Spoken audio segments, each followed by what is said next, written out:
They put a rule in that you couldn't have pine tar on the bat over a certain height. And the only reason for that was it was spoiling a lot of balls. And the clubs didn't want those balls being used that much and thrown out. All right, here's the challenge. Brett with the bat and Gossage with the ball. I gave up my share of shots heard around the world, I guess, but that was one of the biggest. The tying run is at first base and 2 out. I'm the pine tar guy, and it's not a bad thing to be remembered as. It's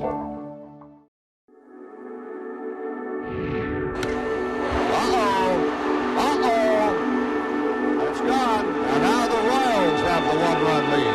George Brett has just homered, and Billy Martin and the Yankees want the bat. And he knew George had a bat that he thought was illegal, and he waited until George got a big hit in order to bring it to the attention of the umpire. Well, what they're talking about, Frank, is that he's got too much pine tar. You've got to have a certain amount of distance from the trademark of the bat and the pine tar. They might have a legitimate right. George Brett looking around and wanting to know what's going on. I leaned over and I said, George, I think they're going to call you out. And he says, well, why would they call me out? And I said, well, we're in New York, and Billy's got all the umpires out in the center of the field. Our manager's still on the bench, and I just don't think we have a chance on this one. I said, if they call me out for using too much pine tar, I'll run out there and I'll kill one of those SOBs.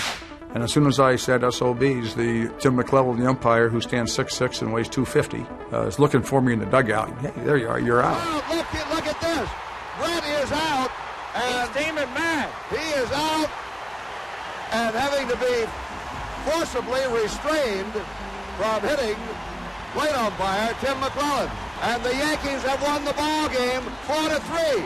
Brett is called out with the illegal substance on the bat. I'm a very competitive person, and I don't like to lose, regardless of what I'm doing.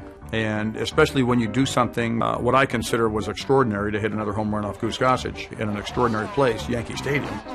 You know, it just kind of magnified my emotions, and as a result, I went a little ballistic. After they were doing all the arguing at the plate, I believe it was Gaylord Perry, he ended up with the bat, and he tossed the bat to someone in the on-deck circle, and they tossed the bat over the rail. They're going to take it so they cannot take it into the American League office to be examined.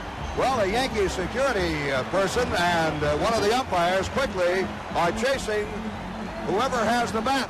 And he had this bad boy running up the aisle toward the clubhouse with the bat, and he got all the New York City police chasing the kid after the bat, and they cornered him in the clubhouse. Well, I've seen players called out for using an illegal bat. Never so an important hit. Yeah, I've never seen this in my life.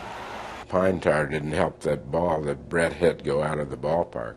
So I thought that Brett was entitled to the home run, and that Kansas City was entitled to the run. I overruled it and said the home run counted. And that's why we're here at Yankee Stadium tonight, to pick up this game in the top half of the ninth inning. And that may do it. Frank White over to John Waffen, and the Pine Tar game is over. I look back at it and laugh. I think it's the funniest thing that ever happened in my career. My son Jackson, every once in a while, he'll say, Dad, put in that movie where you hit the home run, and then you run out and you're real mad.